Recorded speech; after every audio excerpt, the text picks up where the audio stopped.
আরে দেখতে দেখতে সরস্বতী পুজো তো এসেই গেল, কেনাকাটি করতে হবে তো নাকি, তাই কালকে বেরিয়ে পড়েছিলাম বিকেলবেলা একটু কেনাকাটি করতে।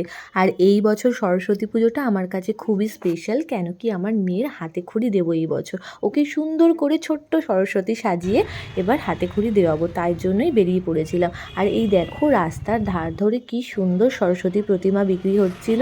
তো আমার লাগতো ছোট্ট সরস্বতী, তো তার জন্য আমি খুঁজছিলাম, কিন্তু সেরকম একটা ভালো আমার পছন্দ মতো মাকে পাইনি।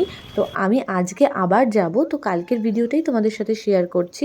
আর এই দেখো তারপরে চলে গেছিলাম শাড়ি কিনতে। আমার মেয়ে যেই শাড়িটা পরবে ওকে ইচ্ছা আছে, আগের বছর যেহেতু অনেকটাই ছোট ছিল তাই শাড়ি টাড়ি পরাতে পারিনি, ভালো করে সাজাতে পারিনি।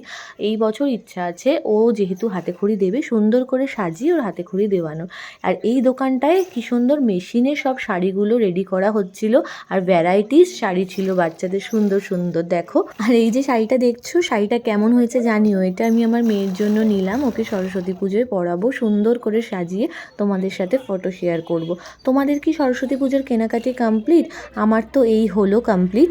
আর নিয়ে নিয়েছি ওর হাতে খড়ি দেওয়ার জন্য যা যা লাগবে, স্লেট পেন্সিল যা কিছু লাগবে সব নিয়ে চলে আসলাম বাড়ির উদ্দেশ্যে। তা আজকের ব্লগটা এখানেই শেষ করছি।